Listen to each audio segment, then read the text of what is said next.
All right. Good. Good. We're going live on Facebook. Great. We're live. Ladies and gentlemen, we did call the market bottom last week, but what is it going to do this week? I am going to tell you. If you would not like to know, I could save you some time. If you would, strap on your seatbelt. I am Mark Melnick, and this is the Newsbeat Show.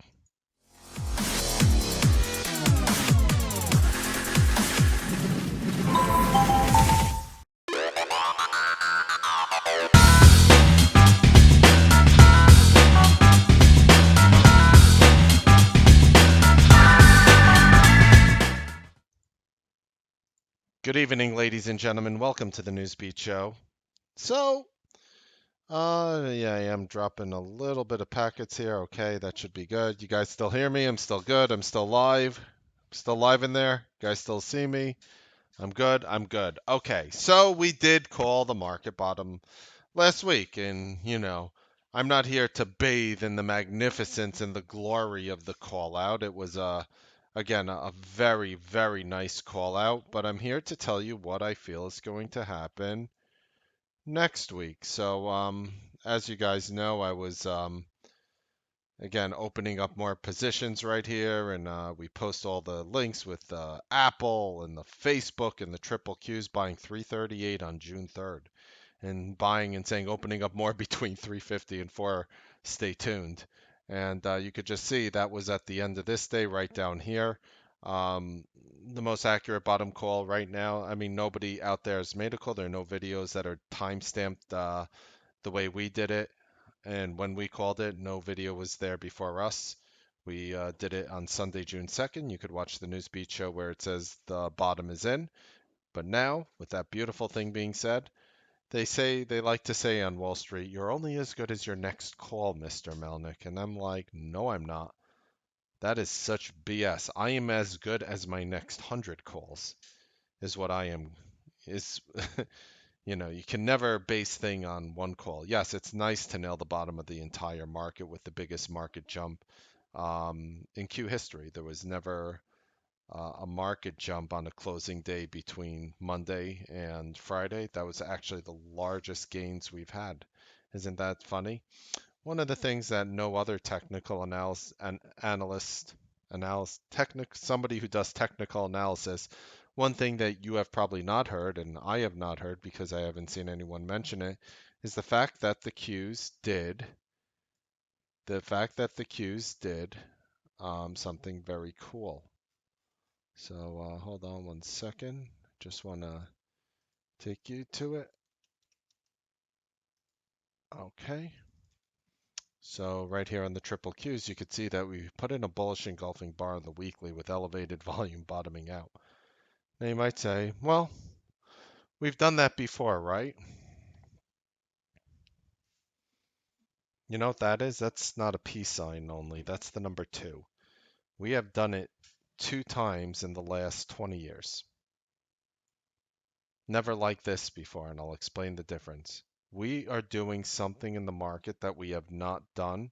The last time we did it, February 2014. Let's take a look. Let's take a look. Let's just take a look and see if that really happened.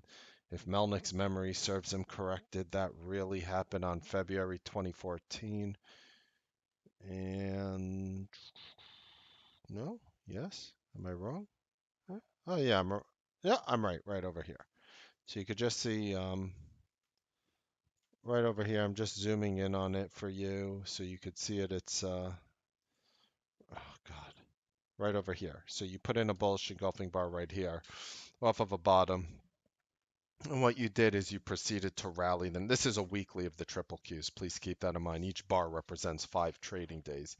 So this is the first week that closed the first week of February, where the week closed in February of 2014. Right over here, you have a bullish engulfing bar, lowered volume, and you proceeded to explode up. Now I'm going to also explain to you also because um, there's a lot of people who like if you've made it this far, congratulations. Odds are you're probably not an internet troll. You're not an internet troll. Yeah, I received phenomenal negative commentary on the day where I called the market bottom and people laughing at me and taunting me. And when I put the $200 target on Beyond Meat, feel free to read the comment section. And I was saying before in a video that I love that sort of attention. I really do. I'm not even saying that, you know, sarcastically. That sort of attention, I thrive on. I thrive on that sort of negativity because it just shows you that there are people out there who will literally watch this video for 2 seconds or not watch it at all, put in you know, a commentary on it, and then do nothing about it afterwards. So I did want to take you back here where you have a bottoming out weekly. That's the point of the bottoming out weekly bullish engulfing bar. So right over here. As you can see, you rallied up. You also did it back in 2000, what is that? 2002. I'm going to take you back in time to where we also put in a bottoming bullish engulfing weekly of the triple Qs. And it's kind of insane that you had to go back this far, but it's actually might be hard to see. It's right here, going back to the week of October 7th, 2002. You put in an elevated volume bullish engulfing candle off of a bottoming formation. Bottoming meaning you had a series of red bars heading it lower, and then you stopped at the bottom with a green bullish engulfing bar. Here's another example of a green bullish engulfing bar, but you could see it's not really a bottom. There's a bottom that's closer. So I'm literally talking about these bottom bars. I'm not saying there's never been bullish engulfing weeklies of the Qs before. There's only two, for example. That would obviously be insane. Nobody's contesting that. But the bottoming out ones with elevated volume, the one that we're seeing right now, most resembles October 7th, 2002. And that's a weekly of the Qs. Just to give you an idea of how beaten up the market was after 9/11, after the Twin Tower attacks, these Qs closed, you ready, at $22.22. The same exact shares of the Qs that you're seeing now, $22.22. I kid you not. They hit a low of $19.76. I remember that day. I remember the Qs breaking 20. It was every headline on CNBC that day. I remember the office house trading. I remember everything about that day. Oh, my mug isn't blocking it. Good. So it's right over here, the elevated volume weekly.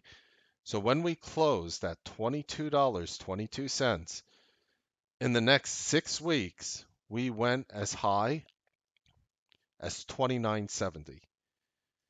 So the market, just to give you a little bit of perspective, rallied like 35% in 6 weeks. It's almost impossible to believe. It's almost impossible to believe that the market could rally 35% in 6 weeks. It's what? But what you're dealing with is the similar situation. Just going way now all the way till today. Let's go. We have to go through time where, again, here is the weekly of the Qs. It's not a bottoming out formation like right here, for example. And again, we are on record. First video out there calling the dead bottom in real time on December 24th. Go back and watch it. Again, you won't find one video time stamped earlier than that call. Just like you won't find one for the bottom of last week. So I'm going to come out and make my prediction now. And I'm going to tell you how I'm going to play it. So I'll repeat myself and tell you exactly what I'm insinuating. I don't want to be one of those people who uses vague vocabulary. Vague vocabulary is an easy way to say I'm always right. Seriously, like I come to Apple's going to $1,000, $1,000. It's a not $200, not even $200 stock. Mark, Apple's not going to 1,000. Yeah, it's going to 1,000. No matter what Apple does, as long as they don't file bankruptcy, I could always contest that it's still going to 1,000, whether it goes from 190 to 300 or whether it goes from 190 to $5 a share. I could still contest it that I'm never wrong that it was going to go there. So I don't like that sort of Captain Hindsight analysis. I also I don't want to be the schmuck here telling you that, oh, if a stock holds above $10, it's bullish. And if it goes below 10, it's bearish. And it's like, yes, I know. If a stock is higher than your low, so you're always right. Whether the stock's above 10 or below, right? You're always right no matter what. I gotcha. I like to put myself in situations when I make predictions, just so we're clear, where Most likely I'm wrong, where I'm bringing up something phenomenally controversial. Otherwise, what's the point in even saying something that's obvious? Anybody could show you a chart from a scan, a filter scan. They look for certain chart patterns. We all know that doesn't work for the majority of people out there. We already know that. We already know that there's so much more to making money than just that. And we even did I did an hour video. I took an hour out of my time to give you guys a video, Evolutionary Gathering number 28. This is the second video we're doing today. There was Evolutionary Gathering 28. It literally shows you why you are the issue with your trading. And it's very easy to turn the hill, or maybe not very easy, but it literally tells you what you need to do and the mindset you need to adapt in order to become successful. That is why I'm here. I'm here to bring you value and bring you successful thoughts. So if you made it this far in the video, most likely you're going to stay tuned and listen to exactly what I'm insinuating. So what I am insinuating with this weekly pop-up in the triple Qs, what I am insinuating is that I'm going to be buying pullbacks. Now, it sounds vague now. It is sort of vague. You'll always get pullbacks. Where are you buying? So if you remember on Sunday, right before Monday opened, when the futures were down, and I was saying I'm going to buy at the close. Now, you could have came to me and asked me, Mark, where are you going to buy it then on Monday? I said I'm going to buy it between 350 and 4 at the end of the day, at the tail end of the day. If you buy it right before the close, you're gapping up tomorrow. That was the call. That was the only thing I insinuated, right? Now, I couldn't have told you on Sunday where on Monday I was going to buy. I was happy when it was going down. I was even in the room saying, yes, let this market go down, guys. We're going to buy it lower. We're going to buy it lower. Keep going down. I don't want it to go up because I'm buying it anyway. Go down. And it just happened that not only did you hit algorithmic support down here, which is my trendline support, not only did you hit algorithmic trendline support down here, but we were able to buy near the bottom end of the day. We were able to buy right there at the bottom of the day, not even less than $1 off the low, less than $1. So I'm telling you right now, I can't predict how hard it will or will not pull back. As I said to you last week on Sunday during this same time, I'm giving you one piece of the puzzle. And if you watch that video, I'm telling you it's going to bring you so much value. Watch these videos. You want to know how you should spend your time. You think you just want to spend time, running filter scans and looking at charts and seeing what worked and didn't. That's all fine and dandy. There's nothing wrong with that. But spend some time and literally watch last Sunday's video, filmed June 2nd Newsbeat show. It's all lined up for you on top. It's very easy to find. It's in the playlist, the top playlist. Just go watch that video, because I don't want you guys to interpret something that I am not saying. I don't want you to interpret something that I'm not saying. I am going to be looking to buy pullbacks of the weekly on a percentage basis. What does that mean? Well, last week's bar had a $12.50 range. I would love it. I would love it if I could buy in the 178 range per se, or the 176 range per se. Maybe it's just an intraday pullback. Maybe there's a certain 5-minute setup that comes in that allows me to buy it. As we speak, as I am doing this video right now, the information that we do have with what is publicly available is that the futures are up big right now. The futures are up big right now. The S&P minis up 1350. The Dow Jones minis up 114. The Nasdaq 100 minis up 40 and a quarter. That translates into, if we open and nothing changes between now and tomorrow morning, which something always might, if something changes, if nothing changes, we are gapping up big. We are currently falling down a little. We were up a lot more earlier on, so we are falling down. It's really hard to say. I think you're going to have short and long opportunities. I think long opportunities have to be done on algorithmic trend lines. Well, which stock then, Mark? I don't know. There's 8,000 names. I'll be looking for the ones hitting the most major support lines. I'll be looking for the ones with the best news. I'll be looking for the ones that befit my market movement. It's going to be a lot more specific. And the truth is, you'll have to be a Newsbeat Live member. In order to get this information, we'll be tweeting it out as well, whether you're in the room or not. You'll have access just like we did before. And again, I guess I'll leave it up to you to determine, what is that value? What is that value? How valuable would this tweet be for you that we gave you on June 3rd at 3:54 p.m., where we're buying AMD 27 and a half calls at 80 cents, expiring on the week? How valuable would have that been for you? You know what those 27 and a half AMD calls, which we paid 80 cents, went to? The stock went to 32.60. At worst, they were $5 in 10 cents. At worst. You made better than 6 times your money, much better than 6 times your money, maximum potential. I didn't make 6 times my money, but it shows you the type of value that will be brought to you through the system if I take anything or not. So, what I tell you now, I can't tell you exactly what and where I'm buying it at this moment. That's impossible for me right now. I don't have that gift and ability. But I do have the ability to say we hit ascending resistance. We're going to need elevated volume to maintain. We're putting in a very rare weekly bottoming bullish engulfing candle with elevated volume. I showed you the last time that happened. We rallied 35% off the low. So 35% off of 169.27. I don't want to sugarcoat anything here. Look, let me show you what's being insinuated.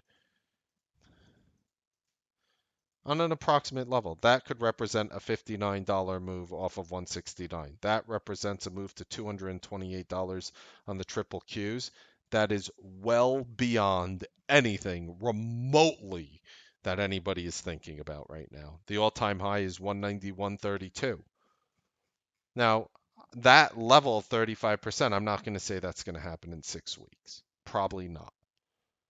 But long-term target, we are using a weekly chart. I'm not using a 1 minute candle here, right? We are using a weekly chart.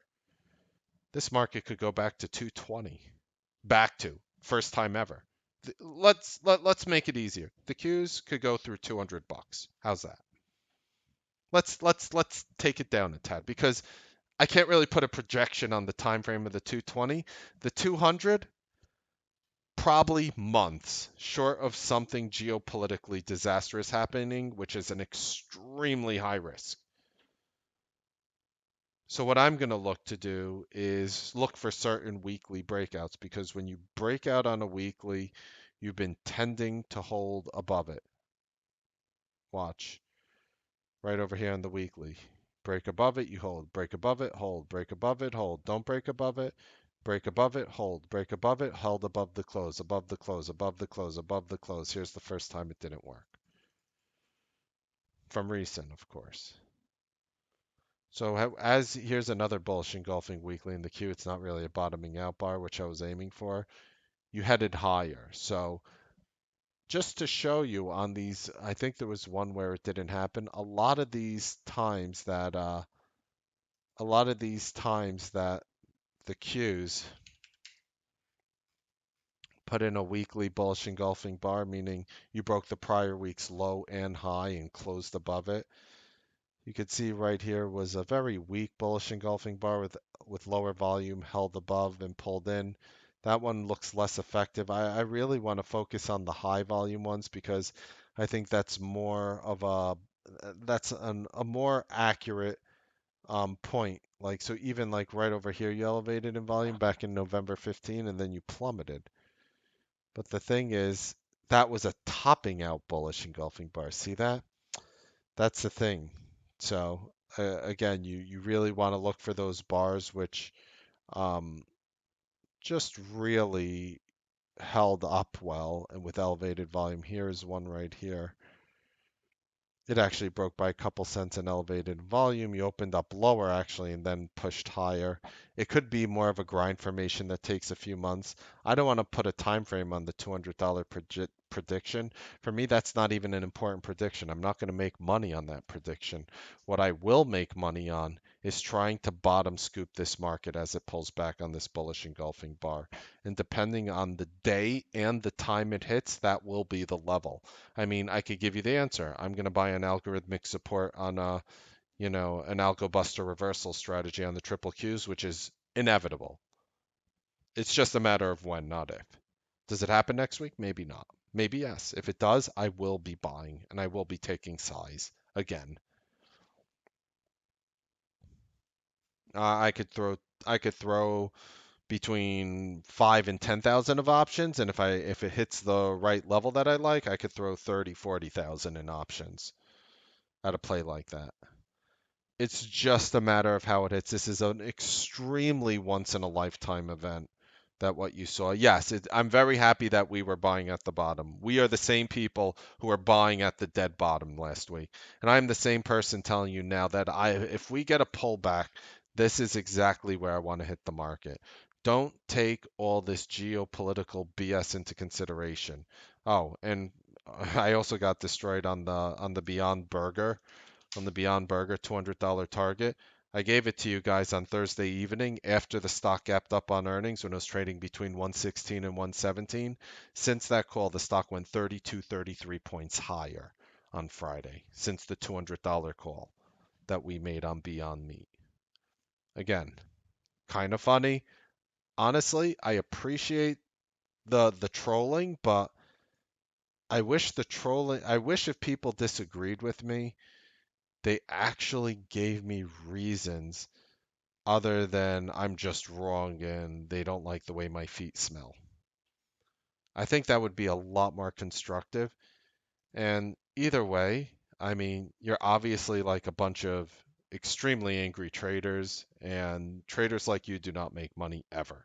You'll never even get past the cusp, even if you're the trader who will always have a hard time for the rest of their life. Because what you do is you just troll the internet looking for people to try to drag down, and when they are beyond right, pun intended, I mean beyond correct, beyond correct, beyond correct, you don't even know what to do. You don't even think it's possible that somebody is coming out and calling these levels. And again, I'm not always right. And I would love to know if you disagree with me even right now. I mean, tell me why you disagree with me. Maybe you don't have an opinion and you're just going to watch, and that's a very respectable take as well. I respect that as well. But believe me, unless you're really willing to open your eyes to what is happening, understand what you're doing right and what you're doing wrong, um, trading is going to be a very rough road for you. That's going to have no feel good road coming up. You have to be smart about the market. And what? We were nailing intraday plays left and right with almost perfect accuracy last week. You don't even need to worry about this prediction of the triple Qs. You think it matters for intraday traders? You think it matters for the Newsbeat bandits? Newsbeat bandits look at me like, okay, that's cool, Mark. I'm gonna scalp on your 1 minute trades. I'm gonna do the one and done, the only stock that you put on the list on Friday. I'm gonna do a one and done long, Mark, in CRISPR, and I'm gonna watch my P&L explode in 1 to 3 minutes right in the morning. That's what I'm gonna do, Mark. And I'll be like, okay, you don't even need to worry about this BS on the Qs. But I am telling you right now, I can even predict to you psychologically how it's going to feel. You have to remember, I was in this situation before. I've been trading since '99. So I will tell you this right now how it's going to feel when the market pulls back. And this is very important. Please do not underestimate what I'm saying. This is so important. Everybody's going to feel like the top is in when the market pulls in on this next pullback. You're going to be like, oh, that's it. That's the bearish move. We topped out. When you start feeling that, find the support levels or just be in the Newsbeat live room, and we will give you those support levels on the Qs and spiders, and you will know exactly where my intentions are with no cloudy figures, with no anything, you'll know exactly what my conviction is in real time as it happens. So definitely, mm, definitely keep an eye on that. And that is my thoughts for the triple Qs. So again, what I'm insinuating is that on the pullback, I will be able to call a high probability bottom. That is what I am saying. That is the only thing I'm insinuating. I'm also insinuating long term, this could be the bottom of the year potentially. Do not underestimate what happened in the triple Qs. Maybe it isn't. But what I am insinuating is that I can make money going long on the next pullback. That is the only thing I'm insinuating. The other stuff is forward thinking, in which I don't have money on the line with. I do have money on the line. I mean, I do have long-term plays, but like I don't have like direct money on the triple Qs for, example. Like I'm not sitting here betting on the Qs going up right now, not at these levels. And again, we gapped up pretty beautifully. We have algorithmic levels of support and resistance. I'll share them with you. I'll show you what I'm watching tomorrow, considering where are you going to buy these things. These are my support and resistance levels. I listed the Q, Spiders, IWM, Facebook, Apple, Amazon, Netflix, Google, GLD Gold, and USO Oil. These levels do not always hit. In fact, they usually don't. But when they do, myself personally tends to have an easy time buying through support and shorting through resistance. So it was a very interesting earnings week. You had all these big companies coming out that were, you know, the big retail companies that were coming out and reporting. Just taking a look for next week, you're starting to really get towards that like tail end. H&R Block is reporting Tuesday. That's going to be big. Do not miss H&R Block. H&R Block with the new tax system, the new tax laws. People are confused. It's taxes. You're not supposed to understand them. So H&R Block, definitely, I'll show you the monthly of it. Definitely very volatile, but I want to show you this. Let me just delete some of these. This is a monthly of H&R Block. And how beautiful is that wedge? Look at it. How beautiful is that triangle? It's just like coiling up. Look at that. Look how gorgeous that is. Oh my goodness. Look at that. It's tightening up. So any surprise on this thing to the up or downside is going to probably be massive. There's a chance I take a strangle, much like I did on Express, where we crushed it. I think our puts went up like just short of 800%. 800%. Was it Express? No, not Express. I'm sorry. GME. Oops, was that a pun for the next company going bankrupt?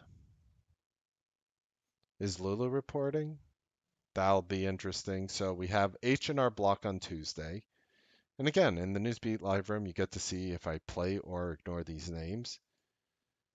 Dave and Buster's after the market close on Tuesday. Lululemon Wednesday afternoon. That's going to be the biggest one so far, Lulu. And I am telling you, you'll see what I'm predicting. You guys are going to be like, I figured he would predict that. Broadcom is reporting AVGO. So that's Lulu and AVGO, two very big names. Those earnings will be interesting, and that's about it. So for me, it's really H&R Block, Lulu, Avago, maybe Dave and Buster. So not really a lot of names, but names that could give you a lot of great momentum. So definitely like the market. So again, I think the market is a buy and pullback from this point forward. I know a lot of people are thinking, where does the market top out? And after just taking a closer inspection of the weekly of the Qs, it could top out right there at the exponential 8. But you have to realize the market never really turned bearish on the weekly, not since like March. I mean, even with this 10% down move, as we accurately predicted when we called the top over here. Watch the videos from May, early May, where we called the top of the market. And we said there was going to be a 10% correction, which brings it down to 172. We got down to 169.27. We called the bottom. We bounced. At this point, now that you're in between the top and bottom, I think you buy pullbacks. And I would buy pullbacks, obviously, where I'm buying pullbacks on certain levels that I like. If you want to try to predict it yourself and you're not part of the Newsbeat live room, I wish you luck. That's the best I can offer you. I mean, I'm trying to bring you guys as much value as humanly possible, but don't be silly. Be part of the room that called the bottom of the market last week. Be part of the room that's going to try to enter intraday on the next pullback in the market, especially for those people who felt they missed out on a rally. Ladies and gentlemen, thank you for making the Newsbeat Live Room T3's #1 trading room destination. Happy trading, make money. I'll see you guys tomorrow on the Newsbeat Live trading broadcast. Have a wonderful, wonderful evening.